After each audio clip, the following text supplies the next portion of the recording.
ನಟ ನಟಿಯರಿಗೇಕೆ rave party ಹುಚ್ಚು? ನಿಂಬೆಹಣ್ಣು ಮಾಂತ್ರಿಕನ ಮಗನಿಗೂ ಇತ್ತ ಆ ಡ್ರಗ್ಸ್ ಚಟ? ಇಲ್ಲಿದೆ ಶಾಕಿಂಗ್ ಸತ್ಯ. ಅಲ್ಲಿ ಸಿಗುವ ಡೇಂಜರಸ್ ಡ್ರಗ್ಸ್ ಯಾವುದು ಗೊತ್ತಾ?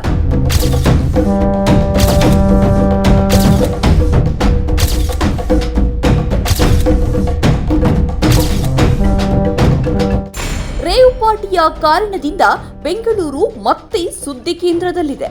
ಹಣವಂತರ ತೆವಲಿನ ಕಾರಣಕ್ಕೆ ಬೆಂಗಳೂರಿಗೊಂದಷ್ಟು ಕುಖ್ಯಾತಿಯೂ ಅಂಟಿಕೊಂಡಿದೆ.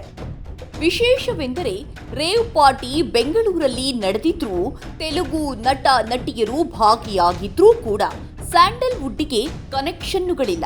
ಅಲ್ಲಿ ಬಂದು ಕುಣಿದು ಕೆನೆದವರೆಲ್ಲ ತೆಲುಗು ಸೀಮೆಯವರೇ.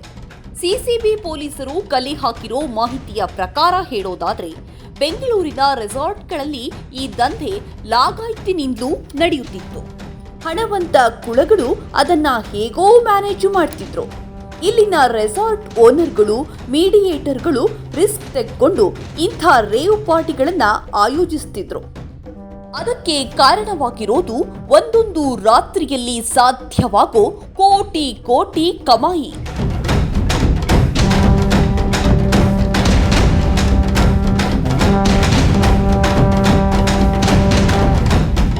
ಮೊನ್ನೆ ನಡೆದ ರೇವ್ ಪಾರ್ಟಿಯಲ್ಲೇ ನೂರಾರು ಮಂದಿ ಪಾಲ್ಗೊಂಡಿದ್ರು.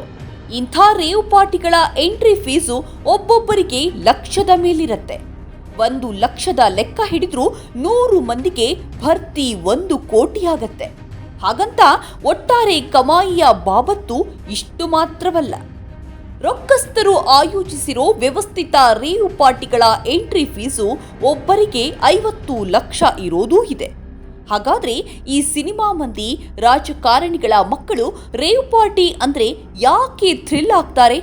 ಅದು ಕೇವಲ ನಶೆಯ ಮೋಹವಾ ಅಂತೆಲ್ಲ ಹುಡುಕ ಹೋದ್ರೆ ರೇವ್ ಪಾರ್ಟಿಗಳ ಮಂದ ಬೆಳಕಿನಲ್ಲೊಂದು ಭಯಾನಕ ಲೋಕವೇ ತೆರೆದುಕೊಳ್ಳುತ್ತೆ.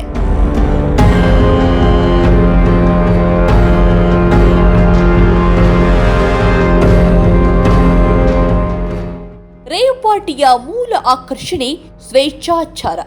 ಅಲ್ಲಿ ಬೇರೆಲ್ಲೂ ಸಲೀಸಾಗಿ ಸಿಗದ ಅನಾಹುತಕಾರಿ ಡ್ರಗ್ಸ್ ಸಲೀಸಾಗಿ ಸಿಕ್ಕಿಬಿಡತ್ತೆ.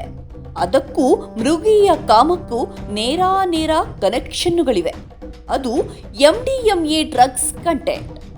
ಸುದೀರ್ಘ ಕಾಲ ಅಕ್ಷರಶಃ ಮೃಗಗಳಿಗಿಂತಲೂ ಕಡೆಯಾಗಿ ಮೈಥುನದಲ್ಲಿ ಪಾಲ್ಗೊಳ್ಳೋ ಶಕ್ತಿಯನ್ನ ಆ ಡ್ರಗ್ಸ್ ಕರುಣಿಸುತ್ತೆ.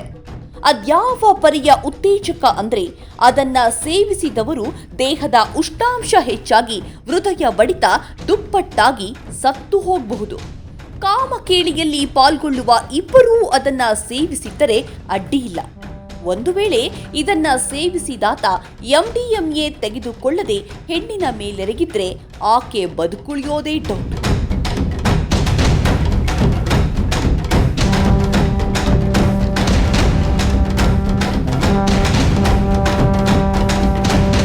ಈ ಮಾತ್ರೆ ಸೇವಿಸಿ ಕೆನೆಯುವವರಿಗೆಂದೇ ರೇವ್ ಪಾರ್ಟಿಯಲ್ಲಿ ಚಿಲ್ ರೂಮ್ಗಳನ್ನ ಸೃಷ್ಟಿಸಲಾಗಿರುತ್ತೆ. ಅದರೊಳಗೆ ಅಹೋರಾತ್ರಿ ಮತ್ತೇರಿಸಿಕೊಂಡು ಕೆನೆಯುವವರಿದ್ದಾರೆ. ಈ ರೂಮಿನಲ್ಲಿ ದುರಂತ ಸಾವಿಗೀಡಾದವರೂ ಇದ್ದಾರೆ. ಡ್ರಗ್ಸ್, ಸೆಕ್ಸ್ ಯಾವುದೇ ಇದ್ದರೂ ಅದರ ಮೋಹ ಅತಿಯಾದ್ರೆ ನೆಕ್ಸ್ಟ್ ಲೆವೆಲ್ಲಿನ ಮಜಾ ಬೇಡ್ತವೆ. ರೇವಣ್ಣನ ಮಗ ಪ್ರಜ್ವಲ್ ಕೂಡ ಅಂಥ ಸ್ಥಿತಿ ತಲುಪಿಕೊಂಡಿದ್ದನೆಂಬ ಮಾತಿದೆ. ಅಂಥ ಸ್ಥಿತಿ ತಲುಪಿರುವ ಸಿನಿಮಾ, ಕಿರುತೆರೆ ನಟಿಯರು ರೇವ್ ಪಾರ್ಟಿಗಳ ಮೋಹ ಮೆತ್ತಿಕೊಂಡಿರ್ತಾರೆ. ಅದೊಂದು ರೀತಿಯ ಹೈಟೆಕ್ ವ್ಯಭಿಚಾರ. ಅದರೊಳಗೆ ನಡೆಯೋದು ಪಕ್ಕಾ ದಂಧೆ. ಅದೆಷ್ಟೋ ನಟಿಯರು ರೇವ್ ಪಾರ್ಟಿಗಳನ್ನೇ ಫುಲ್ ಟೈಮ್ ಕಸುಬಾಗಿಸಿಕೊಂಡಿದ್ದಾರೆ. ಅಂಥವರ ಮೇಲಿನ ಮೋಹದಿಂದಲೇ ಹಣವಂತರು, ರಾಜಕಾರಣಿಗಳ ಬೀಡಾಡಿ ಮಕ್ಕಳು ಅಲ್ಲಿ ಗುಡ್ಡೆ ಬಿದ್ದಿರ್ತಾರೆ. ಸದ್ಯಕ್ಕೆ ಸಿಸಿಬಿ ಪೊಲೀಸರು ಆ ದುಷ್ಟ ದಂಧೆಯ ಎದೆಗೆ ಬೂಟುಗಾಲಿಟ್ಟಿದ್ದಾರೆ. ಅದನ್ನ ಸಂಪೂರ್ಣವಾಗಿ ಕಿತ್ತೆಸೆದ್ರೆ IT ಸಿಟಿಯ ಮರ್ಯಾದೆ ಉಳಿಯಬಹುದೇನೋ.